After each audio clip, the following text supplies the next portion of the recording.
आज हम जपजी साहब का ले हाँ लें, जी।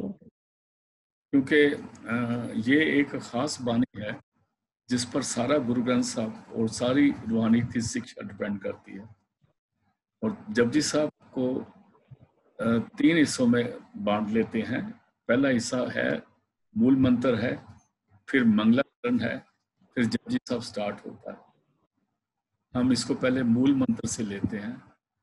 तो मूल मंत्र से पढ़ो जी। एक ओंकार। हाँ जी। सतनाम। जपजी साहब। एक ओंकार सतनाम कर्ता पुरख निर्भव निर्वैर अकाल मूरत अजूनी सैभंग गुरु प्रसाद। ये शुरू होता है एक से। एक का मतलब है परमात्मा एक है। और ये जो अभी इन्होंने पढ़ा है इसको मूल मंत्र भी कहते हैं।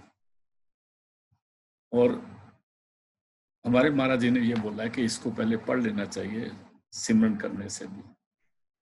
तो एक ओंकार, एक से मतलब है परमात्मा एक है। ओंकार का मतलब है उस परमात्मा से ओंकार क्रिएट हुआ, निकला। जिसको ख्याल आया ना, एको बहु श्यामा में एक से अनेक हो जाऊं। एक से जो ताकत ओंकार की, जिसको हम ओंकार भी कहते हैं, जिसको कबीर साहब निर्गुण भी कहते हैं, वो क्रिएट हुआ। तो ये सारा कुछ एक के आधार पर चलता है। हुक्म उस एक का चलता है। उस एक के नीचे करोड़ों खंड ब्रह्मांड है। उसके नीचे कई ओंकार आ जाते हैं। उसके नहीं कई कुछ और आ जा सकता है। उसको भाई गुरदास, जिन्होंने गुरु ग्रंथ साहब लिखाया तो गुरु अर्जन देव जी महाराज ने है, जिन्होंने लिखा उन्होंने ओंकार को बयान किया।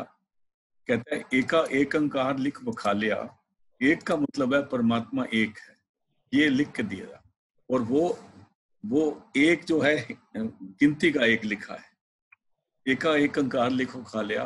फिर कहते हैं ओंकार कैसे बड़ा, ऊड़ा ओंकार पास बहा लिया। उसके साथ ओंकार साथ बैठा लिया। ओंकार क्रिएट किया है। जब सब कुछ खत्म होता है वो ओंकार भी मिलके एक में मिल जाता है। उसको कबीर साहब कहते हैं हाड़ जले लकड़ी जले जले जलावन हारा, 3 लोग का कर्ता जले, जिसको ओंकार कहते हैं। 3 लोग का कर्ता जले कास्यों को रूप पुकारा। इसलिए हाड़ जब आदमी मरता है उसका हाड़ जलता है, जो लकड़ी भी जल जाती है। और जो उसको दाह देता है उसने भी एक दिन जल जाना है। हाड़ जले लकड़ी जले जले जलावन हारा, 3 लोग का कर्ता जले कासियों को रूम पुकारा। फिर मैं किसके आगे हाथ जोड़ू, ये सब कुछ तो नाशवान है ओंकार का। उसको गुरु नानक साहब कहते हैं तम संसार चरण लग तरिए सब नानक ब्रह्म पसारो। ये सारा ओंकार का पसारा है। तम है, इसमें माया का प्रवेश है, इसमें मन जो है वो हावी है, जिसको हम कहते हैं काल हावी है। काल बुरा नहीं है, काल को हम बुरा नहीं कह सकते, क्योंकि गुरु गोविंद सिंह कहते हैं काल की ताकतें हैं ब्रह्मा विष्णु महेश। काल पाए ब्रह्मा बवतरा, काल पाए शिवजू अवतरा, काल पाए कर विष्णु प्रकाश सा, सकल काल का किया तमाशा। ये सारा काल का तमाशा दुनिया में चल रहा है। इसको गुरु गोविंद सिंह ने अपनी वाणी में विचित्र नाटक का कहा। विचित्र नाटक ऐसा नाटक जो बड़ा हैरान करने वाला नाटक है दुनिया में, जिसमें हम फंसे हुए हैं, जिसमें आए हुए हैं, जिसमें हम आए हुए हैं। तो कहते हैं एक, इसको ओंकार कहते हैं। ये सारा उसी का पसारा है। तो उसको संत दर्शन सिंह जी इस तरह से बयान करते हैं। वो कहते हैं वो रहीम है, वो करीम है, वो नहीं के जुल्म करे कभी। जो परमात्मा है उसके हम बच्चे हैं। वो रहीम है, रहम करने वाला है। करीम है, वो कर्म करने वाला है। वो नहीं के जुल्म करे कभी। लेकिन हम देखते हैं दुनिया में तो जुल्म हो रहे हैं। वो कहते हैं यकीन जमाने को देखकर कि यहाँ खुदा कोई और है। जिसको और खुदा कहते हैं वो ओंकार आ जाता है। लेकिन ओंकार भी बुरा नहीं है। काल पाए ब्रह्मा बवतरा, काल पाए शिवजू अवतरा, काल पाए कर विशद प्रकाशा, सकल काल का किया तमाशा। उस ओंकार उनको ओंकार का बनाया हुआ ब्रह्मा है, ओंकार का बनाया हुआ विष्णु है, ओंकार का बनाया हुआ महेश है। ये सारे देवी देवते ओंकार बनाए। जपजी साहब में आगे जाकर कहते हैं, एका माई जुगत वे आई, 3 चेले परवान। एक माई ब्याई, मैंने वो 3 दफा प्रेग्नेंट हुई। एका माई जुगत वे आई, 3 चेले परवान, एक संसारी, एक भंडारी, एक लाए दीवान। एक ब्रह्मा, एक विष्णु, एक फिर वो देखे जो सारा दुनिया को बनाने वाला निरंजन है, ओंकार है, वो देखता है। उन्हें नजर ना आवे, ये अपने निरंजन के दर्शन नहीं कर सकते, ये काल भगवान के दर्शन नहीं कर सकते, ना ब्रह्मा जी, ना विष्णु, ना शिव, ना ही अभी माता कर सकती।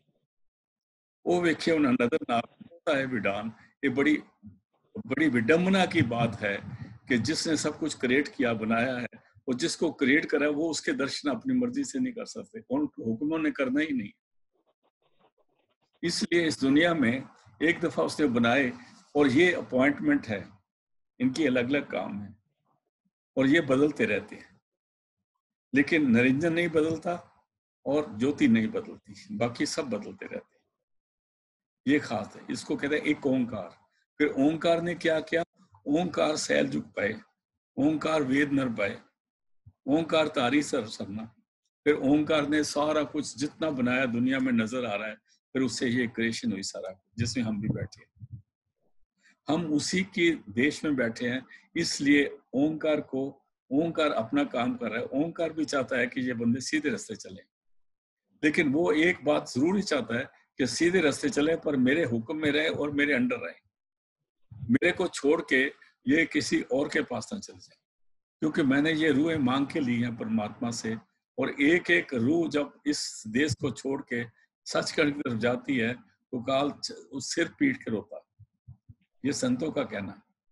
तो इसलिए काल हर तरह कोशिश करता है कि मैं, वो कहता है, मैं तेरे को खंड ब्रह्मांड दे देता हूँ, तेरे को मैं दुनिया का राज दे देता हूँ, तेरे को मैं त्रिलोकी का राज देता हूँ, पर तू दुनिया छोड़ के ना जा। तो स्वामी जी वाणी कहती है, मैं मेरे को ये बता, उस परमात्मा जैसा कोई और है तो मेरे को बता दे। कहता है वो तो मैं नहीं बता सकता। कहता है फिर मैं तेरे देश में नहीं रहने वाली, तेरे देश में रह के मैंने बहुत जन्म पाए, कई जन्म पाए कीट पतंगा, कई जन्म का जमीन कुरंगा, कई जन्म पंखी सर्प होयो, कई जन्म है वृक्ष होयो। तेरे देश में रह के मैं बहुत दुखी हूँ, कोट जन्म बिछड़े थे माधो, ये जन्म तुम्हारे देखे। तुलसी कबीर साहब भी कहते हैं। क्योंकि हम इस दुनिया में रह के कोई भी ऐसा जन्म नहीं जिसमें हम देखेंगे हम सुखी हैं। ना राजा सुखी है, ना प्रजा सुखी है, ना गरीब सुखी है, ना अमीर सुखी है, ना कोई जानवर सुखी है, ना कोई सुखी है। इस दुनिया में सब हम दुख ही दुख के कारण हैं। इस दुनिया में कोई सुखी नहीं, इस दुनिया में सबके सब दुखी हैं। इसलिए कहते हैं अब की बार बख्श बंदे को बोहर न पहुंचे फिरा। तो गुरु नानक साहब यहाँ से शुरू करते हैं, एक परमात्मा है, ओंकार उसने बनाया है, और ओंकार ने पहले तपस्या करके दुनिया ली, और फिर बहुत युग तपस्या करने के बाद आत्मा ली, और अभी आत्मा को उसने इस तरह से बनाया, जब वो आत्मा सोम देश में नीचे उतरी, सूक्ष्म शरीर में आई, तो इस आत्मा के साथ उसने अपना एक एजेंट है जिसको हम मन कहते हैं, वो जोड़ दिया। तो मन है वो काल का एजेंट है। जब मन को जोड़ दिया, वो निजी मन था, वो सूक्ष्म शरीर से नीचे की तरफ आई, तो वो फिर जब स्थूल में आया, और फिर निजी सूक्ष्म में आया, फिर स्थूल में आया। निजी मन से अंडी मन बना, ब्रह्मंडी मन बना, और पिंडी मन बना। पहले ब्रह्मंडी मन बना, निज मन था, ब्रह्मंडी मन बना, फिर अंडी मन बना, फिर निज मन बना। और जिसके दायरे में हम अभी हैं, ये अंडी मन है। और यहाँ पर माया जो इस देश में स्थूल में है, ये बड़ी बड़ी प्रबल है, और इसका हुक्म चलता है। इसका हुक्म इतना चलता है कि कबीर साहब को साथ उसने बोला, कबीर साहब को बोला, अगर तुम यहाँ दुनिया में संत भेजोगे, तो जब वो संत एक चोला छोड़ेगा, तो उसकी जगह पर मैं 12 फिरके और बैठा दूंगा। फिर वो संत चोला छोड़ेगा तो 12 और बैठा देगा। मतलब एक संत छोड़ने के बाद 12 संत बन गए, और 2 संत चोला छोड़ेंगे तो 144 संत बन गए, और 3 संत चोला छोड़ेंगे तो 144 को 144 से मल्टीप्लाई कर दो, अगर आपके पास कैलकुलेटर है तो देखो कितने बनते हैं। इतने संत बन जाएंगे। 3 संत चोला छोड़ने के बाद इतने संत बन जाएंगे, और उनमें से एक ही लाला होगा, एक ही सच्चा होगा, बाकी सब के सब ड्रामेबाज होंगे। लेकिन वो एक संत से बढ़कर उनका जलाल होगा, एक संत से बढ़ के उनका सारा लोग फॉलोइंग होगी, एक संत से बढ़ के उनके आश्रम होंगे, एक संत से बढ़ के उनकी दुनिया की फॉलोइंग होगी, और उनके पीछे समुद्रों के समुद्र लोगों के पीछे जाएंगे, क्योंकि ये काल का मत है। इस तरह से काल ने दुनिया को धोखा दिया हुआ। अभी एक जीव जो अपने आप को ही नहीं पहचान सकता, वो संत को कैसे पहचाने? ये बड़े दुख की बात है, ये बड़ी हैरानी की बात है। और इस तरह से हम सब धोखे में आए हुए हैं, और हम सोचते हैं कि ये ठीक है, ये ठीक है, ये ठीक है, और हम मॉब के मॉब उनके पीछे लगे हुए हैं, और हमें कुछ नहीं पता क्या ठीक है। उनके अपने अपने मतलब हैं। ये काल का सारा चक्कर है। काल का चक्कर हमें अपने इधर रखने के लिए उसने बनाया हुआ है, लेकिन काल ये नहीं चाहता कि हम इस दुनिया में शराबी हो जाएं, कबाबी हो जाएं, ज़िनाकारी हो जाएं, दुनिया के ऐसे ऐसे गलत काम करें। दुनिया को हमारे ये काल नहीं चाहता। काल ने अपना निज़ाम बनाया हुआ है, उसने अपनी हुकूमत बनाई हुई है। इस हुकूमत में जिसको चाहता है राजा बनाता है, जिसको चाहता है भिखारी बनाता है। जैसे जैसे हमारे कर्म हम करते हैं ऐसे होता रहता है। लेकिन इनके सब के ऊपर जो है वो त्यों त्यों ऊपर सच्चा है, उसको कहते हैं अकाल पुरख वाहिगुरु परमात्मा, जिसको हम राम कहते हैं। वो सीता वाला राम नहीं है, सीता वाला राम भी उसी का बनाया हुआ है, लेकिन वो राम जो कभी माता के गर्भ से पैदा नहीं होता, जिसका कोई आकार नहीं है, वो परमात्मा गट गट में, जरे जरे में, पत्ते पत्ते में है, और वो हर इंसान के अंदर है, उसको हम पहचान नहीं सकते। तो गुरु नानक साहब ओंकार का लफ्ज कहते हुए, अगर हम ओंकार को बयान करने लगे तो हमें कोई इतना ना स्याही मिलेगी ना कागज मिलेगा, ओंकार की बयान नहीं कर सकते। जब हम ओंकार का बयान नहीं कर सकते तो एक का बयान करना तो उससे बियॉन्ड है इंसान के, और फिर उस एक के भेजे हुए संत आते हैं और ओंकार के भेजे हुए अवतार आते हैं। जैसे 24 अवतार हैं, ये ओंकार के भेजे हुए आए हैं। जैसे संत हैं, नानक हैं, कबीर हैं, जैसे जितने भी संत आए हैं, ये उस परमात्मा एक के भेजे हुए आते हैं। जो एक के भेजे हुए संत आते हैं, वो दुनिया में आके एक की खबर देते हैं। जब वो दुनिया में आते हैं तो वो परमात्मा की खबर देते हैं, तो उसका नाम लाते हैं। फिर वो क्या करते हैं, फिर अपनी पूजा नहीं कराते, अपने आप को संत नहीं कहते, अपने आप को गुरु नहीं कहते। वो कहते हैं तुरत मिलावे राम से उन्हें मिले जो उनको मिलता है उसको वो शब्द के द्वारा जोड़ के उस शब्द की धारा में एंटर कर देते हैं, क्योंकि शब्द लगातार सचखंड में आता जाता है, उसकी आवाज वहां तक है। जो शब्द जाता है वो परमात्मा से जुड़ जाता है, और शब्द कमाई करने के कहते हैं। फिर एक ओंकार, एक का मतलब परमात्मा एक है, ओंकार मतलब उसका क्रिएशन हुई है। अभी उसके बाद एक ओंकार आ गया था सत नाम। सत का मतलब है ट्रू, एवर ट्रू, जिसको हम ट्रू कहते हैं। सतनाम का मतलब है एवर ट्रू, जिसको हम कहते हैं आज सच, जुगाज सच, है भी सच, नानक होसी भी सच, उसको हम सतनाम कहते हैं। नाम कहते हैं पावर को। नाम नाउन नहीं है, सत उसकी क्वालिटी है, वो हमेशा ट्रू है, एवर ही नेवर चेंजेस, हमेशा रहता है, स्टेबल रहता है। उसको कहा आज सच, जुगाज सच, है भी सच, नानक होसी भी सच। उसको, उसी परमात्मा को फिर गुरु अर्जन देव जी ने सुखमनी साहब में कहा है, आद गुरुए नमः, जुगाद गुरुए नमः, सत गुरुए नमः, श्री गुरुदेव नमः। उस परमात्मा को ही कहा है। तो जिसके साथ हमने जुड़ना है, जिसका हमने सिमरन करना है, वो सतनाम, जिसके साथ जुड़ना है वो सतनाम है। महापुरुषों का सिमरन भी सतनाम ही है, और वो सतनाम कबीर साहब भी, नानक भी, सारे यही नाम लेते हैं। संतों का यही नाम है, आपको भी पता है। तो इसलिए एक ओंकार सतनाम, नाम पावर है जो हमेशा ट्रू है। वो कंपैरेटिव स्टेट नहीं, कंपैरेटिव स्टेटमेंट नहीं है। वो पहले भी सच था, आज भी सच है, हमेशा सच रहेगा। उसी को बोला है Karta Purakh. He is the doer, he is the creator, वो ही सब कुछ कर रहा है। सब उसको गुरु नानक साहब कहते हैं, सब कुछ कीता तेरा हो, कोई ऐसा होर नहीं है। कहता है होर ना ही थाओ जिस आगे जाए करूं बिनंतिया। ऐ परमात्मा तू खुद तो सब कुछ करता है, मैं किसके आगे जाके अरदास करूं कि साईं इंज नहीं ते इंज कर, ऐसे ना कर, ऐसे कर। कहते सब यहाँ भी तू है, वहां भी तू है, यहाँ भी तू है, वहां भी तू ही तू है।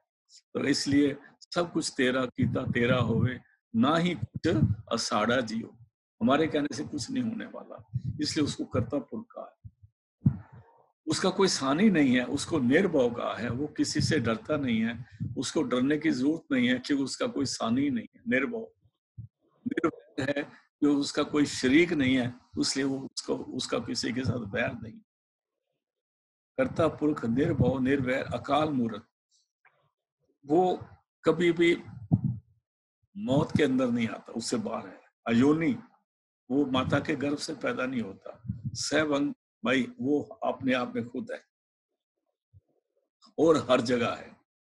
उसका कोई ना तिस पैण ना प्रावो पजाया, ना उसकी कोई बहन है, ना उसका भाई है, ना उसकी माँ है, ना उसका पिता है। वो सबका पिता है, वही सबका भाई है, वही सबका बहन। इसलिए उसी को कहा तू मेरा पिता, तू है मेरा माता, तू मेरा बंधव, तू मेरा भ्राता, तू मेरा राखा सब नितन। उसको कर्ता पुरुष कहा है। निर्भव निर्वैर अकाल मूर्त अयोनि सहबंग। कहते हैं उसको पाया कैसे जाता है? कहते हैं गुरु प्रसाद, गुरु कृपा से। जब तक सदगुरु की कृपा नहीं होती तब तक काम नहीं बनता। और गुरु वो ताकत है जिनका जो, जैसे मैंने बोला, एक सतना एक पाप, जिसको एक कहा है, दूसरा हुआ जिसको ओंकार कहा है। ओंकार से अवतार आते हैं, एक से संत आते हैं।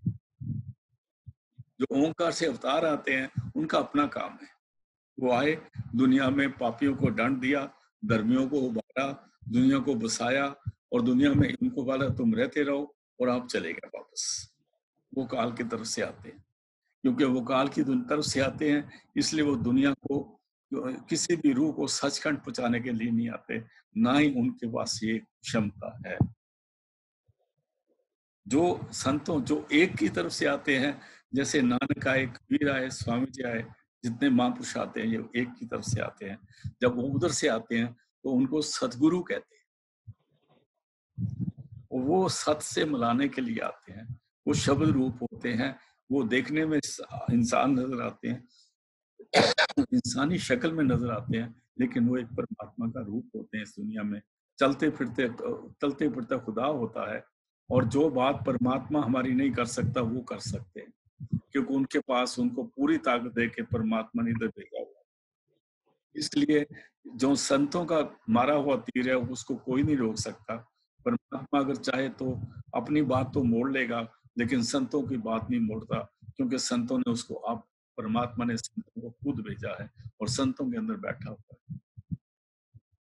इसलिए आ गया जपजी साहब का सिर्फ मूल मंत्र के अभी थोड़े से बयान करें, वो भी मैं पूरा नहीं कर सकता, ना ही मेरी इतनी क्षमता है। लेकिन सिर्फ एक ओंकार सतनाम कर्ता पुरख निर्भव निर्वैर अकाल मूर्त अजूनी सहभंग प्रसाद, सहभंग गुरु प्रसाद जप। उसका जप जो है वो गुरु प्रसाद जपना है। किसको जपना है? उसको जपना है जो आज सच, अनाद पहले सच था, जुगाद सच, जुगों से पहले भी सच था, है भी सच, आज भी सच है, नानक होसी भी सच, हमेशा सच रहता। उसको बदलना सकता। आगे जाके उसको 27वीं पौड़ी में जपजी साहब में कहता है भी होसी जाए न, वो हमेशा रहता है भी मैंने है, होसी मैंने रहेगा, जाए न जासी, न जाता है न जाएगा, है भी होसी जाए न जासी, रचना जिन रचाई। जिसने ये रचना रचाई है वो इधर ही है, वो बाहर नहीं।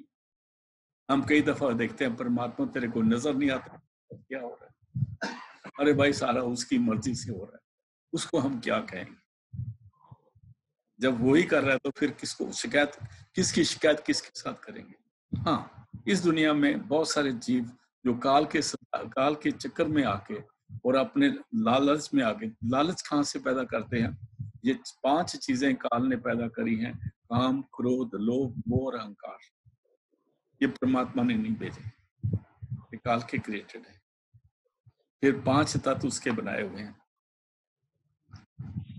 आग पानी पृथ्वी वायु आकाश वगैरह। फिर 4 खानियों से पैदा करा है, अंडज जेरज सेतज उत्पज। फिर हमको फंसाने के लिए उसने जो माया क्रिएट करी है माया के 3 हथियार दे दिए हैं, और उसको 3 बड़े देवते माया को दे दिए, ब्रह्मा विष्णु महेश, जिसको हम राजसिक, तामसिक और सात्विक कहते हैं। जब तक हम 3 गुणों में हैं, 3 देवताओं के नीचे ही काम कर रहे हैं। इसलिए भगवान कृष्ण भी गीता के 18वें अध्याय में कहते हैं, ऐ अर्जुन, अगर तूने मेरे को पाना है तो 3 गुणों से ऊपर आ जा। और गुरबानी में बया, त्रै गुणा में सहज न उपजे, त्रै गुण परम पलाए, चौथे पद में सहज है गुरुमुख पल्ले पाए। सहज की अवस्था वो अवस्था है जो पार ब्रह्म की अवस्था है, जब हम शरीरों से आजाद होकर उस परमात्मा से मिल सकते हैं। इसलिए वो सहज की अवस्था पाने के लिए जब तक पूर्ण संसद नहीं मिलते और वो शब्द का हमें अभ्यास नहीं देते, शब्द का राज नहीं देते, और ये उनके कहने पर लग के शब्द की कमाई नहीं करता, तब तक ये 3 गुणों के अंदर, 3 गुणों से बचना इसका मुश्किल होता है। पर संत अपनी दया से इसको बचा लेते हैं, और जिसको वो नाम देते हैं उसकी वो गारंटी ले लेते हैं। पूर्ण सदगुरु जिसको नाम देते हैं। मैंने आगे बोला था, एक संत के जाने के बाद 12 संत बन गए, और 2 संत के आने के बाद 144 बन गए, और 3 संत के जाने के बाद 144 को 144 से मल्टीप्लाई कर दो, कि आपको कैलकुलेटर हो, आप ही कर देना जरा, दिखा देना। 144 मल्टीप्लाई 144 कितने होते हैं? 3 संत के बाद, फिर 4 के बाद उसी को उसी से मल्टीप्लाई करो तो कितने बन जाएंगे। आप अंदाजा लगा लो अब तक कितने संत हुए और कितने मल्टीप्लाई होके बैठे हैं, जो सारे के सारे घूम रहे हैं। ये कोई 5 नाम का सिमरन दे रहा है, कोई 1 नाम का सिमरन दे रहा है, कोई किसी को कहीं जोड़ रहा है, कोई किसी को कहीं जोड़ रहा है। अपनी प्रॉपर्टियां बनाए जा रहे हैं, अपने किले बनाए जा रहे हैं। और देखो 144 को 144 से मल्टी दिया तो 20,736 संत बन गए। और अभी इसको भी इससे मल्टीप्लाई कर दो, देखो जरा कितना होता है। तो 4 संत के बाद, 4 संत दुनिया में आए तो उसके बाद 20,736 संत बने काल के अपने हिसाब से। और अगर 5 संत हो गए तो फिर कितने बन गए, मैं अभी आपको बताता हूँ, क्योंकि कैलकुलेटर मैंने रखा हुआ है, ताकि पता लग जाए कि हम कितने धोखे में दुनिया जा रही है और कितना हम जा रहे हैं, और हमको लूटने के लिए लोग बैठे हैं। नहीं नजर आ, मैं आपको एक बताता हूँ कैलकुलेटर से। 5 संत जाने के बाद कितने होते हैं, और भी 10 गुरु हो गए तो कितने संत होंगे। उसके बाद फिर स्वामी जी आए तो कितने बन गए, फिर बाबा जयमल सिंह के बाद कितने बने, संत कृपाल सिंह जी के बाद कितने बने, तो आप अंदाजा नहीं लगा सकते। अभी कैसे ढूंढोगे उस संत को जो शब्द का रसिया है। 5 संत जाने के बाद ये बनता है अकाई, दहाई, सैकड़ा, हजार, 10,000, लाख, 10 लाख करोड़, 10 करोड़, 42 करोड़ 99 लाख 81,696 संत बन जाते हैं 5 संत जाने के बाद। अंदाजा लग गया। अभी आप सोच लो कि ये हम किसको ढूंढें, कहाँ जाए। और सारे कहते हैं ठीक है, और सारे जन्मदिन मनाते हैं, सारे भंडारे करते हैं, सारे इनाम देते हैं, और सारे दान पुण्य करते हैं, लेकिन सारे मतलब उनका बेसिकली वो अपना, ये एक बहुत बिजनेस है जिसका कोई अपील वकील कहीं भी नहीं, इसका कोई अपील वकील नहीं है। किसके आगे बोलोगे कि हम लुट गए। ये जो 1, 2, 3, 4 जेल के अंदर गए हुए हैं, इनका तो नाम छोड़ दो, ये तो बेचारे किसी बाकी मूली नहीं है। इनसे बहुत बहुत बहुत बहुत बड़े बड़े लोग अभी मगरमच्छ बैठे हुए हैं दुनिया में। तो हम किसके पास जाए, हम एक छोटी सी मच्छी है, हमें कोई भी खा जाएगा। इसलिए उस परमात्मा के आगे अरदास करनी पड़ेगी। गुरु नानक साहब, जपजी साहब का, जब गुरु ग्रंथ साहब का समाप्ति आती है तो एक श्लोक आता है लास्ट वाला, उससे पहले एक आता है, तम संसार चरण लग तरिए सब नानक ब्रह्म प्रसारो। है भाई, दुनिया में अंधेरा ही अंधेरा है, कूप अंधेरा है। चरण कहते हैं उस शब्द का लोस्ट लिंक को जो संतों के द्वारा हमको मिलता है। जब तक उस लोस्ट लिंक के साथ लगते नहीं, हम दुनिया में लुटे जा रहे हैं। इसीलिए गुरु गोविंद सिंह ने कहा कि भाई, गुरु ग्रंथ साहब को कहा, do what the scripture says, जो लिखा गया उसको मान के चलो। हम ना अभी वो लिखा गया उसको मान के चलो, उसमें भी हमें धोखा हो रहा है। उसमें भी हम किसी और ही को पूजने लग गए। हम अपने तरफ से अपना बनाने लग गए। किसी ने ये नहीं सोचा कि हमारे अंदर एक शब्द है, एक नाम है, उसको पाना। अभी उसको कैसे ढूंढा जाए? तो जब गुरु ग्रंथ साहब में जब जपजी साहब का शुरू करते हैं तो उसमें पहली पौड़ी आती है कि जब इतना धोखा हो गया तो हम कैसे ढूंढें? तो कहते हैं सोचे सोच ना हो गई, जे सोची लख वार। अगर हम सोचने लगे, इरादे करने लगे कि कैसे है, कैसे ठीक होगा, कैसे ठीक होगा, कहते हैं कई दफा मीटिंग कर ले, कई कर दे, लख बार तो हम बैठ नहीं सकते। लख तो दिन नहीं है हमारी जिंदगी के।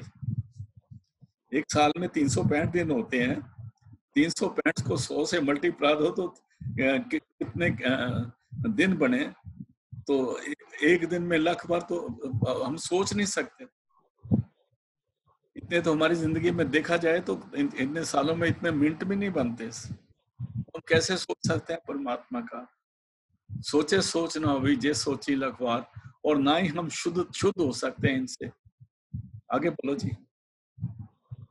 सोचे सोच ना हो वही, जे सोची लखवार। चुप चुप ना हो वही, जे लाए रहा लेवतार। नहीं सोचते, कुछ नहीं करते, आराम से बैठ जाते और ध्यान में बैठ जाते हैं, आंखें बंद करके बैठ जाते हैं, चुप हो गए, बिल्कुल चुप हो गए, लिव लगा दी अंदर, बिल्कुल अंदर जुड़ गए, बाहर दुनिया बिल्कुल भूल गए। कहते हैं कितने जन्म? कहते हैं करोड़ों जन्म बैठे। चंद सूरज दो एक गुफे ना देखा, सुपने सौ न था। कहते गुफा में चले जाऊं, उसके अंदर मैं कई युग रहूं और मैं सोने के लिए जगह ना हो, मैं देखा बैठा ही रहूं, खड़ा ही रहूं। चंद सूरज तो एक गुफे ना देखा, उस गुफा में ऐसी जगह जहां चंद्रमा नजर आए ना सूरज नजर आए। और सुपने सोना था, सुपने में सोने की जगह भी ना मिले। भी तेरी कीमत ना पवे, मैं के बड़ा खाना। सच्चे पातशाह मैं कैसे बताऊं तू कौन? इसलिए चुपे चुप न हो गई, जे लाए रहा लिपटा। चुप करने से भी नहीं मिलेगा। आगे जी। भूखिया भूख ना उतरी, जे बना पुरिया पार। जो हम भूखे जो हैं, हमारी भूख इन दुनिया के ख्यालों से नहीं पाती, इन दुनिया से ख्यालों से हम पतीजते नहीं, हमारी भूख नहीं उतर सकती। मांगते रहेंगे, भूख नहीं उतरेगी। जन्म जन्मों जन्मांतरों देंदा दे लेंदे थक पाए, जुगा जुगंतर खाए खाए। कहते हैं जुगा जुगंतर खा रहे हैं लेकिन हमारी भूख नहीं उतरी। फिर कहते हैं भूखे, कहते हैं जिसको नाम की भूख लग जाए, वो भूख कैसे पैदा होगी? जब हम किसी महापुरुष का सत्संग सुनेंगे, तो जब सत्संग में हमें समझ आएगी, तो वो भी महापुरुष वो हो जिसका अपना स्वार्थ ना हो, जिसको अपने टब्बर ही पालने हैं, वो कैसे महापुरुष हो सकता है? इसलिए कहते हैं कैसे हो किसी महापुरुष का सत्संग सुने जो अंदर जुड़ा हो। कहते हैं फिर जो उसके सत्संग में भूख लग जाए हमें, उत भूखे खाए चलिए दुख। जब वो भूख लग जाए हमें, नाम की भूख लग जाए, जो सदगुरु के सत्संग सुनने से, महापुरुषों के सत्संग सुनने से हमारे अंदर में पैदा होती है, अगर वो भूख लग जाए और उस भूख की खुराक मिल जाए, तब तो हमारा दुख दूर हो सकता है। हमें भूखी दुनिया की लगी हुई है, हम दुनिया चाहते हैं। मैं लोगों के नाम लेना नहीं चाहता। आज भी मैं टीवी देख रहा था, एक बीबी लेक्चर दुनिया को दे रही थी, लेकिन उसके हाथ में एक बहुत बड़े डायमंड की चूड़ी पहनी हुई थी। वो एक दूसरे हाथ से अपनी चूड़ी को देख रही थी कि मेरा डायमंड है ना इसमें, और दुनिया उसके आगे लाखों करोड़ों बंदे बैठे उसको लेक्चर दे रही। तो कहते हैं भूखिया भूख ना उतरई, जे बन्ना पुरिया पार। लेकिन कहते हैं उत भूखे खाए चलिए दुख। अगर हमको भूख वो लग जाए जो सदगुरु सत्संग सुन के मिलती है, जिसे हमें ये पता लगे कि जो दुनिया में रहना नहीं है, दुनिया में हमने चले जाना है, बड़ा सुंदर शरीर मिला, जिस दिन चले जाएंगे उस दिन 4 भाई इसको जाके जला के फूंक के आ जाएंगे, या कब्र के अंदर डाल देंगे, उसको कीड़ा खाएगा। ये हालत है हमारी। हम लगते बड़े सुंदर हैं, भूखिया भूख ना उतरी जे बन्ना पुरिया पार। और बन्ना पुरिया को पार करना, बन्ना पुरिया में जितने ब्रह्मांड की दौलत है सारी भी हमें मिल जाए। हमें दिल्ली की दौलत छोड़ दो, हिंदुस्तान की दौलत छोड़ दो, इस दुनिया की दौलत छोड़ दो, कहते हैं ऊपर वाले ब्रह्मांडों की भी दौलत हीरे जवाहरात सारे मिल जाएं तब भी हम भूखे रहेंगे। आगे जी। सहस सियाणपा लख होए ता एक ना चले नाल। और अगर हम वेद शास्त्रों के ज्ञाता बन जाए, वेद भी पढ़ लें, शास्त्र भी पढ़ लें, ग्रंथ भी पढ़ लें, पोथियां भी पढ़ लें, सारे स्मृतियां पढ़ लें, श्री 108 हो जाए, सारे ग्रंथ पढ़ लें, सारा कुछ पढ़ने के बाद कहते हैं कि सहस सियाणपा लख होए, अगर हमारी 1000 सियाणप हो जाए, नहीं उससे बाद 1000 को लाख से मल्टीप्लाई कर दो, अगर हम इतने सियाने भी बन जाएं तब भी एक सियानप भी हमारा फायदा नहीं कर सकता। हम उस नाम को नहीं पा सकते जो हमारे अंदर में, क्योंकि ये जो है मन कोठा पाहुनेबल, जो जो हमारे अंदर जो कोठा बना है इसमें ताला लगा है। कुंजी गुर सो पाई, कोठ उपाय करे नहीं खुले, बिन सदगुर शरनाई। जब तक सदगुरु की शरण में नहीं आता, जब तक सदगुरु पूरा नहीं मिलता, तब तक अंदर का जो 10वें द्वार का कोठा है जिसको बजर कपाट कहते हैं वो नहीं खुलता। बजर कपाट खुले गुर बचनी, वो उनसे खुलेगा। इसलिए मन हमेशा हमको बुराइयों में लेता है, और गुरबानी में कहते हैं मन लोचे बुराइयां, मन तो हमेशा बुराइयां सोचता रहता है। गुर शब्दी ए मन होड़िए, सदगुरु के शब्द द्वारा ये मन रुक सकता है, नहीं तो ये मन नहीं रुकेगा। देखो जब से अब शुरू होता है शब्द की बात आ गई है, क्योंकि शब्द का रास्ता ही शब्द का है, दूसरा रास्ता है ही, और शब्द का गुरु मिलता ही नहीं है। अक्षर तो कोई दे देगा। बाबा सामन सिंह जी महाराज कहते थे अक्षर तो एक चरखा कतदी कुड़ी भी दे सकती है, लेकिन अंदर रब संभाल कौन करेगा। आजकल नाम लोग टिपों से दे रहे हैं चारों तरफ, और पागलों की तरह दुनिया बनी हुई है, और वो भी वहां भी जाके वो भंडारे भी कर रहे हैं, सारा कुछ कर रहे हैं, फोटो भी ला रहे हैं, फोटो बेच भी रहे हैं, खरीद भी रहे हैं, जमीनें भी खरीद रहे हैं, आश्रम भी बना रहे हैं। क्या होगा हमारा, बचाएगा हमें कौन। बड़ी दुर्गति हो रही है इंसानी चोले की। ऐसे महापुरुषों जो जो दुनियावी सो कार्ड महापुरुष है उनके हाथ से। फिर पढ़ो जी इसी लखो क्या सहस सियाणपा लख होए ता एक न चले नाल। इव सचियारा होइए किव कूड़े टुटे पाल। फिर गुरु नानक साहब कहते हैं परमात्मा मैं ये बता मेरे को, हम सच्चारे कैसे बने, हम तेरे बंदे कैसे बने, सच्चे रास्ते पे कैसे चलें। और चारों तरफ जो हमारे पास झूठ की दीवार लगी हुई है, हम स्थूल शरीर, सूक्ष्म शरीर, कारण शरीर, और उसके अलावा काम क्रोध लोभ मोह अहंकार, और काल के चक्कर, उसके बाद दुनिया की इतनी अटैचमेंट, इतनी सख्त दीवारें हमारे पास लगाई हुई हैं। हम इधर से अपने ध्यान को कैसे हटा के अंदर की तरफ चलें। किव सचारियां होगी है, किव कूड़े टूटे पाल। हम इस कूड़े की, झूठ की दीवार से कैसे बच के बाहर निकले, बहुत मुश्किल है। और एक बड़ी इल्तिजा करें गुरु नानक साहब उस परमात्मा के साथ हाथ जोड़ के, ऐ परमात्मा हमें बख्श ले, बता दे कि हम इस गंदी दीवार से बाहर कैसे आए। हाँ जी आगे। हुक्म रजाई चलना नानक लिखया नाल। अभी उन्होंने कहते हैं ऐ भाई तू ऐसे कर, अपनी मर्जी ज्यादा करनी बंद कर दे, उसकी रजा में आ जा, उसकी मर्जी में आ जा। हुक्म कहते हैं शब्द को, हुक्म कहते हैं नाम को। हुक्म कोई ऑर्डर नहीं होता, हुक्म शब्द है जिसके नाम है।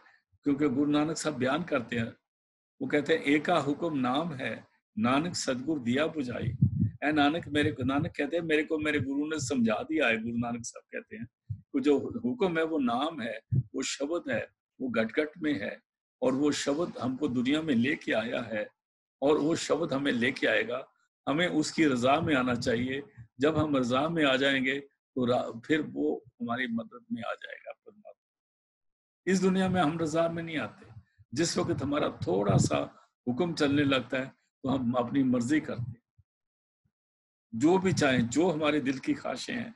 हमने प्रॉपर्टी बनानी है, हमने एक शादी करनी है, हमने 1000 शादियां करनी है, हमने एक रानी रखनी है, हमने 16,000 रानियां रखनी है, कितनी रखनी है, वो सारा उसी तरह चलने लग जाते हैं इस दुनिया में, और फिर अंत जाते वक्त काल के दायरे में चले जाते हैं।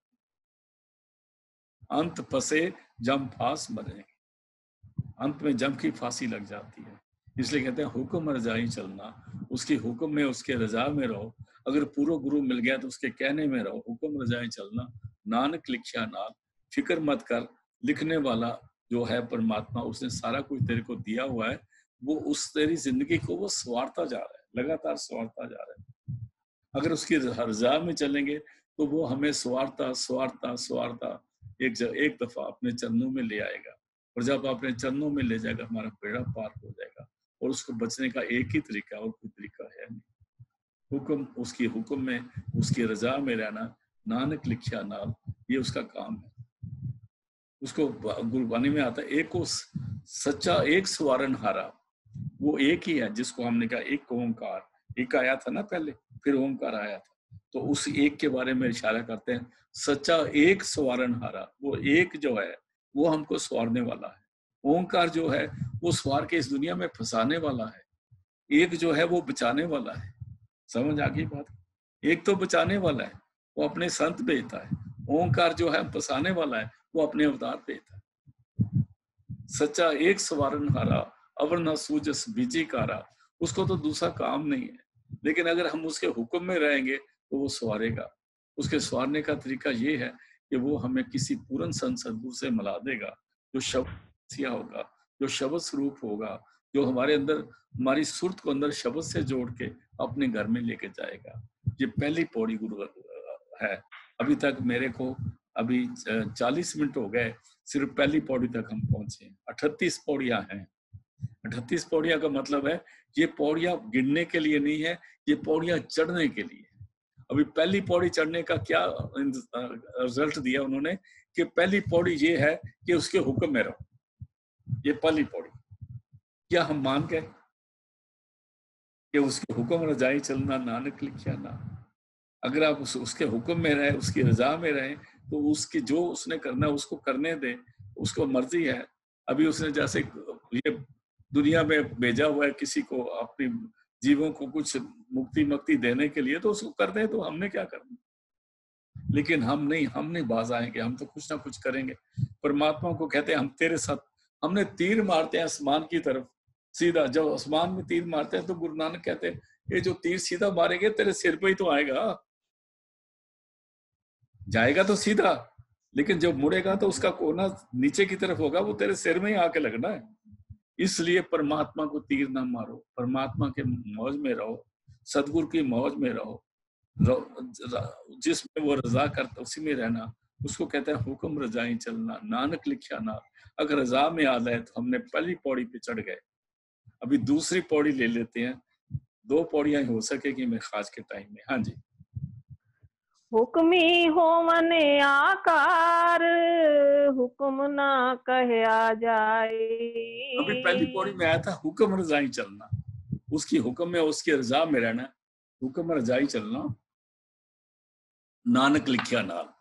कहते हैं फिर हुक्म क्या? कहते हैं हुक्म नाम है, हुक्म शब्द है। कहते हैं उस हुक्म से, हुक्मी मैंने नाम से, शब्द से, उसकी कृपा से, और कोई ऑर्डर नहीं है। होवन आकार, हुक्म से ही दुनिया क्रिएशन में आई। पहले कुछ नहीं था, अरबद खरबद अरबद नरबद धुंधुकार। फिर हुक्म हुआ तो दुनिया होम में आई। वो निराकार आकार में आया, निराकार ने आकार रूप धारण किया। आप नारायण नकला तार जग में परवत, लो आकार दूर में गया। हुक्मी होवन आकार, उस हुक्म से आकार बने। ये जितने दरख्त, पहाड़, ये वो, उसके उसको ओंकार कहते हैं। ओंकार सैल जुग पाए, ओंकार वेद निर्वाए, ओंकार से वेदों की उत्पत्ति हुई। ओंकार से पहाड़ बने, दरिया बने, सारा कुछ बना। और उसके हुक्म से करते करते करते करते इंसान भी शक्ल में आए, जैसे हम स्थूल शरीर लेकर बैठे, इसको आकार कहते हैं। ये भी उस नाम से बना है।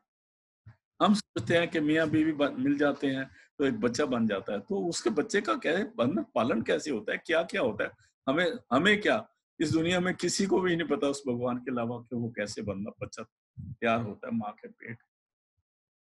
हुक्मी हुवन आकार, उस हुक्म से, उस नाम की दौलत से, उसके अंदर नाम नाम चला हुआ है, वो नाम ही उस आकार को बनाता है, उसका शरीर को बनाता है। हुक्मी हुवन आकार, हुक्म न किया जाए, वो जो है वो शब्द है, वो नाम है, वो अकथ कथा है, वो कहा नहीं जा सकता, अकथनीय है, उसको बयान नहीं किया जा सकता, उसको शास्त्रों में, वेदों में, ग्रंथों में, पोथियों में लिखा नहीं जा सकता, उसकी महिमा गाई जा सकती है। लेकिन वो हुक्म जो है उसी को कर्ता पुरख कहा है, वो सब कुछ बनाने वाला है। जपजी साहब की तरह चल जाना। जपजी साहब इतना आसान नहीं कि हम 1 घंटे 12 मिनट में पाठ पूरा हो जाता है सारा जपजी साहब, लेकिन 12 महीने में भी इसकी पूरा व्याख्या नहीं हो पाएगी। अब अभी हम शुरू करते हैं, देखते हैं 1 हफ्ते में कहाँ तक पहुंचते हैं। अभी तो दूसरी पौड़ी नहीं आई। हुक्मी हुवन आकार, हुक्म न किया जाए, उस हुक्म को कह नहीं सकते क्योंकि वो कथनीय है और वो करता जा रहा है, और फिर वो किसी से पूछता नहीं है, किसी से सलाह नहीं लेता, किसी आर्किटेक्ट से नक्शा नहीं बनाता, और वो नक्शे को कैंसिल वैंसिल नहीं करता, वो एक ही करता है, हो जाओ और हो गया। उसको कुन फिया कुन कुरान शरीफ में भी किया, वो कहा होगा तो हो गया। एको को आओ तिस्ते हुए लखते जाओ, once he said it is done. उसके हुक्म से सारा कुछ करे जा सकता है। उस हुक्म को शब्द का है, नाम का है। फिर पढ़ो जी। हाँ जी। हुक्मी होवन आकार, हुक्म न कहया जाए। हुक्मी होवन जी, हुक्म मिले वड्याई। ये आकार हुक्म से बने, नाम से बने, और चीज जो इतने बने पैदा हो रहे हैं, चाहे वो अंडज पैदा हो, चाहे वो जेर से पैदा हो, चाहे वो पसीने और बरसात में पैदा हो, चाहे वो हमारी तरह पैदा हो, सब्जियां पैदा हो, ये सारे उसी हुक्म से होते हैं। हुक्मी होवन आकार, हुक्म ना किया जाए। हुक्मी होवन जी, जी मैंने जो चलते फिरते हैं, देखते हैं, जिसमें जान है। हुक्मी होवन जी, हुक्म मिले बढ़ियाई। बढ़ियाई का मतलब क्या है? बढ़ियाई का मतलब है हुक्म से ही उनको ये बख्शिश मिल जाती है कि वो अपने घर में जा सके। इस दुनिया में कौन बड़ा? माया बढ़ियाई। दुनिया में तो माया बढ़ियाई है ना। ये आदमी बड़ा है, इसका ओहदा बड़ा है, वो उसको सारे बड़े बड़े कहेंगे, बड़ी बड़ी गारों में घूमते हैं, उनको सलाम करेंगे, लेकिन वो सारे के सारे नाशवान है, मर जाएंगे। अभी हर जिस वक्त हम उनके जनाजे पे जाएंगे, हम देखेंगे ये तो आदमी मर गया, लेकिन हमने भी तो ऐसे ही जाना। हुक्मी होमन आकार, हुक्मी होमन जी, हुक्म मिले बढ़ियाई। बढ़ियाई का मतलब है उसको बख्शिश मिल जाती है, जिसको पूरा गुरु मिल जाता है, जिसको नाम की दौलत मिल गई, उसको बढ़ियाई मिल गई। दुनिया किया बढ़ियाइयां पाए सेती जाल, तूड़ी बिच लुड़ंदी सवा नानक तैसो नाल। दुनिया की बढ़ियाई पाए कहती है आग को, कहते हैं दुनिया की जितनी बड़प्पन हमें मिल रहा है, चाहे ओहदे मिल रहे हैं, पद्मश्री, ये वो जो कुछ भी मिलते हैं, कहते हैं आग से जला दो इसको, ये साथ जाने वाला नहीं। की वड्याइयां पाए सेती जा, पाए के आग, पाए आग को बोलते हैं। तूड़ी बिच लुड़ंदी सवा नानक तैसोल। ऐ सच्चे पातशाह, जे तू मेरे को अपने साथ मिला ले तो मैं तेरी चरण धूल में भी रह के मैं बहुत सुंदर हूँ। नानक तैसो नाल, ऐ तू मेरा कसम है, अगर मैं तेरे साथ रहती हूँ तो मैं तूड़ी में भी ठीक हूँ। और वो तूड़ी क्या है? वो मिट्टी नहीं है, वो तूड़ी शब्द की साया है, वो तूड़ी शब्द है, वो नाम है, अंदर की वो नाम की रोशनी है। हाँ जी, आगे। हुक्मी उत्तम नीच, हुक्म लिख दुख सुख पाइए हैं। जितने उत्तम हैं या जो नीच हैं, ये सारे उस हुक्म के साथ ही, ये सारे देखो, वो नीचों के अंदर भी है, उत्तम के अंदर भी है। दुनिया में उत्तम नीच उसको कहते हैं, दुनिया में उत्तम नीच कहते हैं, जो ऊंचा उसको उत्तम कहते हैं, जो नीच है उसको नीचा कहते हैं। लेकिन संतों की नजर में उत्तम वो होता है जिसको बढ़ियाई मिल गई, जो नाम के साथ जुड़ गया है, हुक्म उत्तम हो गया। और जो नहीं मिलता उसको फिर धिक्का दे दिया जाता है, जिसको कहते हैं बहते को बह जान दे, दे दिक्के दो, और उन्होंने नीच कहते हैं। हुक्मी उत्तम नीच, हुक्म लिख दुख सुख पाइए। उस हुक्म के मुताबिक जो हमारे कर्मों में लेख लिखे जाते हैं, उसी के हिसाब से इस दुनिया में हम विछड़ते हैं या मिलते हैं। दुख और सुख विछोड़े और मिलाप को कहते हैं। दुख और सुख शरीर के कष्टों को भी कहते हैं। इसलिए जब हम अरदास करते हैं तो गुरु गोबिंद सिंह जी अरदास करते हैं, कहते हैं अरदास ये है, दुष्ट अरिष्ट तरे तत्काला। दुष्ट कहते हैं दुष्टों को, पापियों को। अरिष्ट कहते हैं दुश्मनों को। कहते हैं परमात्मा हम पर दया करना, हमें दुष्टों से, पापियों से, दुश्मनों से बचा के रहना। दुश्मन हमारा इंसान नहीं है, दुश्मन हमारा अपने मन की करतूतें हैं। इनसे जब तक हम बचते नहीं, हमारा काम नहीं होता। हाँ जी, आगे पढ़ो। हुक्मी उत्तम नीच, हुकुम लिख दुख सुख पाइए हैं। एक ना हुक्मी बख्शीश, एक हुक्मी सदा पवाइए हैं। मैंने कई ऐसे बंदे हैं, एक नहीं है। एक ना मैंने एक, बहुत सारे। हुक्मी बख्शीश, उस शब्द की वजह से, उस नाम की वजह से उन पर बख्शिश हो जाती है, और नाम पर ये उन पर दया हो जाती है, उनको पूरा सद्गुरु मिल जाता है, वो बख्शे जाते हैं। एक ना मैंने बहुत सारे ऐसे हैं जिनको गुरु कृपा हो जाती है, और गुरु से मिल के वो नाम की उन पर दृष्टि पड़ जाती है, और नाम की वो कमाई करते हैं, वो बख्शिश हो जाते हैं, और वो दुनिया में दोबारा नहीं आते। एक ना हुक्मी बख्शीश, एक हुक्मी सदा पुआइए। कुछ ऐसे हैं जो वो नरकों में जाते हैं, इधर होते हैं, जन्म लेते रहते हैं, वो भी शब्द से ही है, क्योंकि हर चीज शब्द से हो रही है। शब्द धरती, शब्द आकाश, शब्द शब्द प्या प्रकाश, सगली शिष शब्द के पाछे, नानक शब्द घटे कट आछे। ये शब्द घट घट में हो रहा है, और हुक्म से ही बख्शिश होती है, वो परमात्मा के घर में चल जाते हैं। एक हुक्मी सदा पुआई है। सदा मैंने लगातार वो घूमते रहते हैं, एक जोनी से दूसरी, दूसरी से तीसरी, 84 लाख जोनियों में घूम रहे हैं। उनका कोई इलाज नहीं है, क्योंकि वो हुक्म से ही है। वो भी शब्द, शब्द हर जगह काम कर रहा है। हाँ जी। हुक्मे अंदर सबको, बाहर हुक्म न कोए। कहते हैं कंप्लीट दुनिया जो है, दुनिया नहीं, कंप्लीट ब्रह्मांड जितने हैं, वो सारे शब्द के अंदर काम कर रहे हैं। शब्द धरती, शब्द आकाश, हुक्मे अंदर सबको, उस नाम के अंदर सारी दुनिया काम कर रही है। बाहर हुक्म ना कोई ऐसी नहीं उस नाम को, उस हुक्म के अलावा काम करती, क्योंकि दूसरी कोई ताकत ही नहीं, एक ही ताकत है, परमात्मा।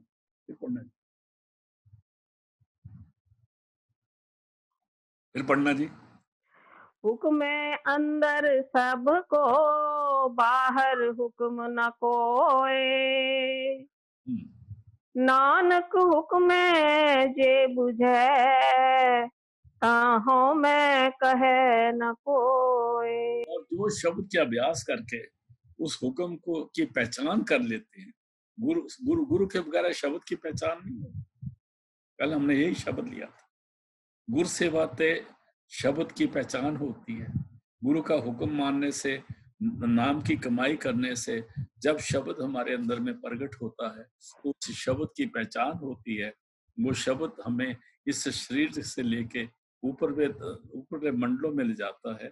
हम ये नहीं कहते हम मंडल में ऊपर सैर करो, ऊपर मंडल में चले जाओ। मंडल में हम कौन होते जाने वाले? ये तो शब्द ले जा सकता है, और शब्द के साथ कनेक्ट होंगे तब जाएंगे ना।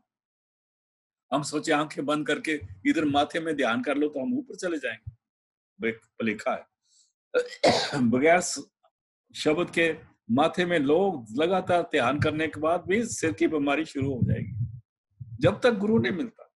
उसको कहते हैं सुरत शब्द बिना सुरत आंधरी, कहो कहाँ को जाए, द्वार ना पाए पिए का, मुड़ मुड़ चोटा खाए। रास्ता नहीं मिलेगा शब्द बिना, सारा जद अंधा, कोई गहन घट की संधा, किसी को अंदर का रास्ता ही नहीं मिलता शब्द के बगैर।